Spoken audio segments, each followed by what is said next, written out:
cup. So we're going to switch that out. Our next candidate we're going to hear from is Elizabeth Warren.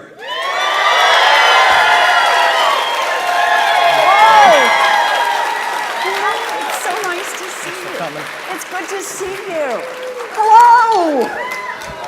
So let me just say a word to get started. You know, I grew up out in Oklahoma. I'm the baby. I've got 3 much older brothers. And I'm still very close to my brothers, and they think their job is still to be teaching their little sister. So all 3, some of you know how that works, right? So all 3 of my brothers joined the military, and all 3 of them push me every time I talk to them. My oldest brother, Don Reed, was career military, and he reminds me every day that we honor our promises to our military and our veterans. That's who we are as Americans. My brother, David, after he got out of the military, he started his own little business. When that one didn't work out, he started another one. When that one didn't work out, he started another one. Today, he is retired, and he reminds me every day of the importance of protecting Social Security and Medicare. My 3rd brother, John, when he got out of the military, he joined a union. And today, he has a pension because of that union. He reminds me every day, unions built America's middle class, and unions will rebuild America's middle class. That's why I'm here. So let me join you. So, Senator, Amanda and I want to start out by getting everybody on the record on this issue of collective bargaining for state employees. Nevada, AFSCME is very proud, helped pass this law here. The question is whether that should be a federal mandate, whether there should be a federal law, and if so, why should it take federal action as opposed to leaving it to the states? Well, you don't leave it to the states when you really believe in supporting workers all across this country. And I believe in collective bargaining for all of our workers. It's a part of basic rights for them. So I strongly support it at the federal level. Yep. So a hallmark of your campaign are these big policy ideas, Medicare for all, relieving student debt. So I wanted to ask you, though, can you talk us through a little bit more about how you think you will get these through Congress? Say that you become president, the House remains in Democratic control, and Senate becomes Democratic as well. In the Senate, the road to this legislation still runs through people like Joe Manchin of West Virginia, Kristen Sinema in Arizona, people who do not support these things. So how do you get them passed? So let me start by saying I think we're going to have a Democratic Senate and a Democratic House and a Democratic White House. I'm out there working for it every day. And it's part of the reason that I think this is about not just one person running, but building a movement all across this country. But look, start with the wealth tax. I think it's time for America to put in place a wealth tax. That's a 2-cent tax on the top 0.1% of the people in this country. The greatest fortunes in this country. Your first $50 million free and clear. I know that helps you relax. But your 50 millionth and first dollar, you got to pitch in 2 cents. And 2 cents on every dollar after that. Now here's the deal. That's not only supported by an overwhelming majority of Democrats, it's not only supported by independents, a majority of Republicans support that. So that's a good place to start from, to say that even the richest in this country ought to pay a fair share. We're glad for people to make it big in this country. All we're saying is when you make it to the very tippy top, put in 2 cents so everybody else in this country gets a chance to make it. But I guess, Senator... And here's the thing. What can you do with 2 cents? Let me just tell you what you can do with 2 cents. You can do universal child care for every one of our babies age 0 to 5. You can do universal pre-K for every 3-year-old and 4-year-old in this country. We can raise the wages of every child care worker and preschool teacher in this country to the professional levels they deserve. We can provide universal tuition-free college for every kid who wants to go to school. We can put $50 billion directly into historically black colleges and universities and minority-serving institutions. And we can cancel student loan debt for 95% of the kids who've got it and start to close the All right. black-white wealth gap in America. I have to cut you off. You are a senator, so you do know about filibustering. No, I'm talking about content here. I know that. And all of these folks here love everything that you're saying. But Amanda asked a legitimate question. You're in the Senate. You know everyone's going to get up here and say there's going to be a Democratic White House, Democratic House, and Democratic Senate. You know the Senate is not a normal place. It's not where majorities rule. That if Mitch McConnell's still going to be the leader, they can block this. There's no way you're going to get the Republicans to support this. Or is there a way? Or is there a middle ground? Excuse me, I just started with the fact that the data show already that Republicans across this country... That's in polling. That doesn't affect how they vote in the Senate. You know that. Really? Were you there when they repealed health care, the Affordable Care Act? You're making my point, not your point. They went against polling in that. That is the whole point. I was there. I saw what happened when the House repealed health care for tens of millions of Americans and high-fived each other afterwards.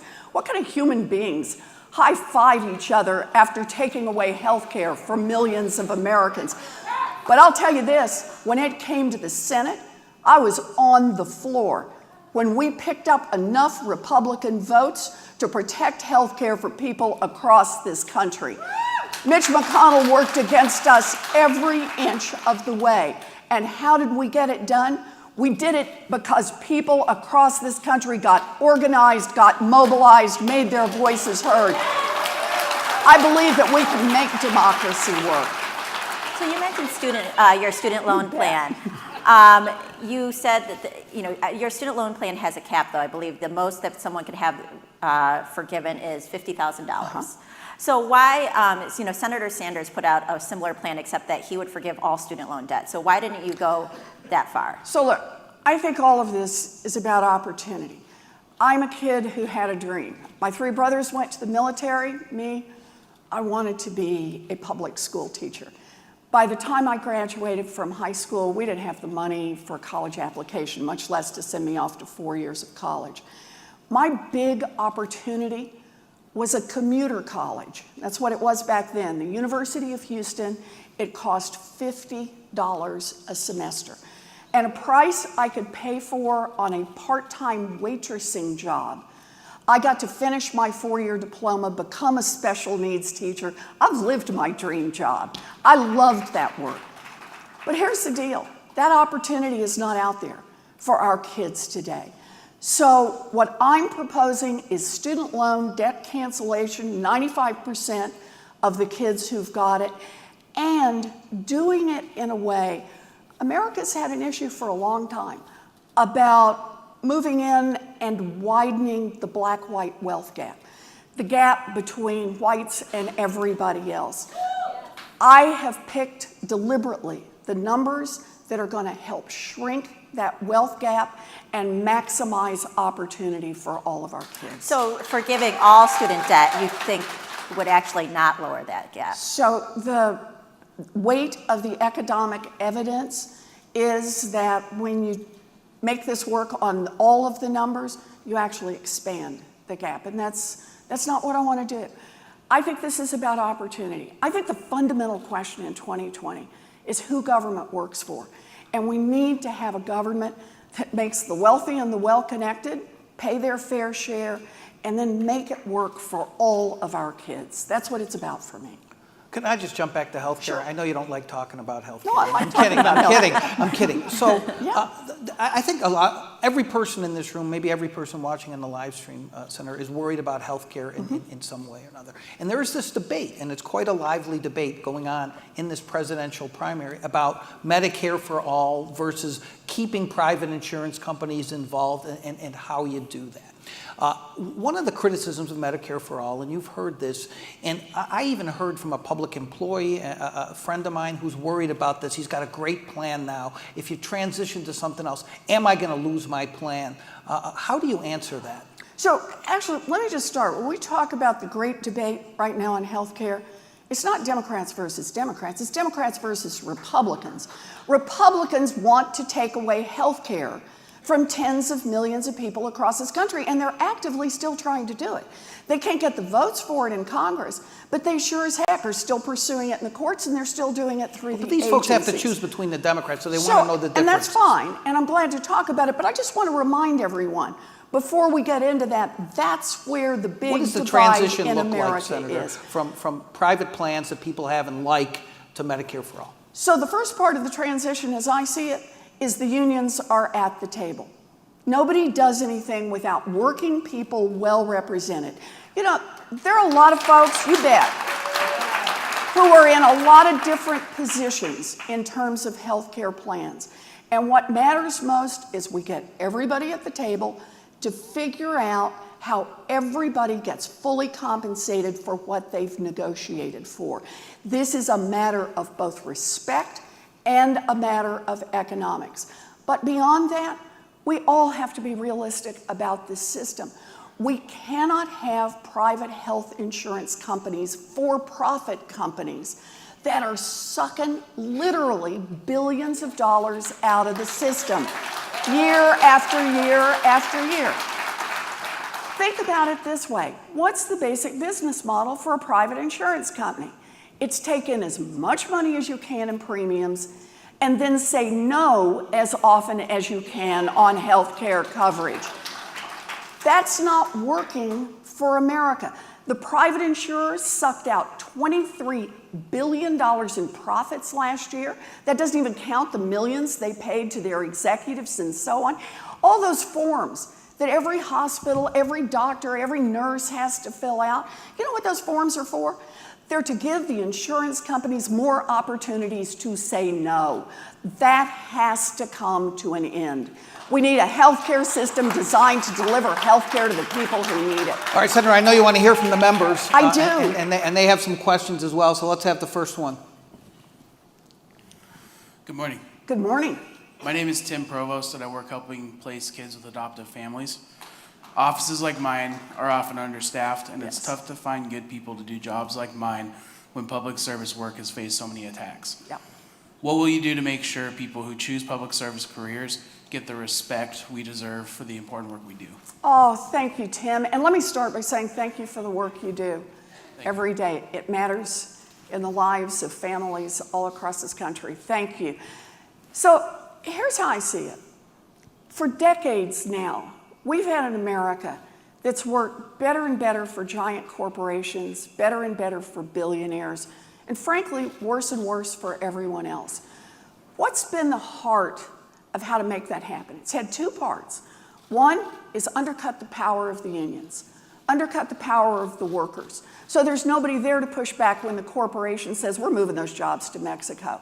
Corporation says, we want a bigger slice of the pie. We want tax breaks. And what's been the second part? It's been to attack government. It's been to say, oh, government. Remember Ronald Reagan's famous line? I think this is one of the most poisonous lines that's been uttered in the last 40 years. His line about what are the 9 worst words in the English language? I'm from the government and I'm here to help you. That is an attack on our government and on everybody who works for our government. And it is wrong, and it needs to stop right now. Our government needs to be on our side. And in a democracy in 2020, we've got a chance to make that happen. But I promise you this from the White House, I will be somebody who stands up for public service, who stands up for the best of what we see in government workers and how government, when it's on the side of the people, makes the strongest possible America. So I'm with you on this one, Tim. Thank you. So I wanted to follow up on that. The Trump administration has filled its upper ranks with corporate leaders. Yes. So if you become president, would you put union leaders at the top ranks of your administration? You bet. You know, this is the part that always just astonishes me, that Donald Trump ran on draining the swamp, and then what did he turn around and do? He brought in the biggest swamp rats and put them in charge. You know, can I just tell the story of Gary Cohn? This one just knocks me over. The guy makes $1 bazillion working at Goldman Sachs. And then Donald Trump says, would you like to come and design the tax policy that will affect Goldman Sachs and the other Wall Street big boys? Do you know what Goldman Sachs did on the way out the door? They give Gary Cohn a pre-bribe of several millions of dollars, nearly $250 million, as he walks out the door, so he will remember his friends at Goldman Sachs well. He then goes, writes the tax policy that saves Goldman Sachs just about the same amount of money that he walked out the door with in the very first year. You know, this is the kind of revolving door. No, this is the kind of corruption. We should call it out for what it is. This is the kind of corruption that has made this the White House that is the most corrupt in living memory. 2020, we got to throw those guys out and put some people who are going to work before we go to the next people. video question. Would you consider a union leader as your labor secretary? You bet I would. You know, I've already said I want to do both parts of this because I think it's really important. Department of Education is another one where you've watched this. I've already committed. I will not have a Secretary of Education who has not been a public school teacher. So we're gonna. I think we need a. Yeah. No, I can't let you run out the clock, Senator. That's our job. So just real quickly, we're going to go to another question Sure. in just a second. But let me just push a little bit more on what Amanda asked you. Will you pledge right here and now? Here's your chance that I will have a labor leader as my labor secretary. That's what I want. Okay, it's all not right. hard. You heard it. All right, we have another question on video. I think it's going to show up right here, Senator, for you. Sure. Hello, my name is Sam. I'm from Local 3037 in Tallahassee, Florida. Hi, Sam. I am wondering if your program entails a total forgiveness of student loans, or after a certain period in time, if the balance that is owed on the student loans is frozen in an account that doesn't accrue any interest. We need a little bit of clarification on that after the last debate. The second part of the question is for individuals who have paid off their student loans early. Would they get a credit back from the government, seeing as how they took it upon themselves to pay off early? So I just wanted some clarification on that. Thank you so much for your time, and goodbye. Thank you. Well, that guy should be up here asking questions. He That's asks good right. questions. That's right. So this is about student loan debt cancellation. Once the debt's canceled, it's canceled. Gone. Finished. That's the end of it when it's canceled. It's also, I should say, if you just want to expand on it a little bit, go to elizabethwarren.com/debt, and you can do the student loan debt calculator. You can see exactly the dollars and how it would affect you. I'll add one more piece on this, and that's for-profit colleges. For-profit colleges prey on students of color. They prey on our young military members as they come out of the service. They prey on moms working 3 jobs who are trying to pull it together and give their kids more opportunities. What I have in this proposal says the for-profit colleges that cheat people, that trick people, that trap people, that charge them a lot of money, the only way they're in business is because they're getting federal loan dollars. If those colleges are not delivering for our students, and most of them aren't, then the answer is they're going to be cut off from access to student loan money going forward. We have about a minute left before Sure. your closing statement. I want to ask you the same question that Amanda and I talked to Secretary Castro about. Sure. The highest marginal tax rate in this country. Yeah. What should it be? You know, look, I think the place we need to start is with a wealth tax. We've had this argument over and over and over on income taxes. And it's not just about the marginal rate. It's about all of the exceptions and loopholes. Has anybody seen the Internal Revenue Code and how many exceptions there are to it now? Right now, we talk about the highest marginal rate for corporations, and the answer is the corporations aren't paying it anyway. Look at Amazon last year. Amazon got out and publicly announced that it made $10 billion in profits. Profits. And you know how much it paid in taxes? Zero. Zero. So I'm using another approach to taxes. I've done the wealth tax for the wealthiest families. That's the top 0.1%. And then on the giant corporations, the ones that make public announcements of more than $100 million in profits? The answer is a flat 7% off the top. Make those corporations at least pay something, no matter how convoluted the rest of the tax system is. Do you know what kind of money that would raise? And by the way, they make these public announcements because that's what corporate CEOs' salaries are based on, their salaries and bonuses. That's what distributions to shareholders are based on. That's what stock prices are influenced by. So they have a reason to report these. They have SEC rules for reporting them. If we made a 7% across the board, just said, you guys want to make that public report, whatever else you're doing with your marginal tax rates and loopholes, you're going to pay 7%, that would produce $1 trillion over the next 10 years that we could invest in American jobs, in American infrastructure, in American businesses, in American workers right here. All right, well, I don't think Amazon's going to fare too well on this stage in this discussion. Gee, that's too bad. So far. Senator Warren has actually magically made all of our clocks up here freeze, but it is time for your closing statement. I know we accomplished something by even getting you to sit down for as long as we did. She's like the Sundance Kid. She likes to move, so go ahead. I do. Thank you very much, and thank you for having me here. Look, the big question in 2020 is who government works for. You've been out there day after day after day trying to make it work for the people, but the game is rigged. And it is rigged to help the wealthy and the well-connected. They understand that.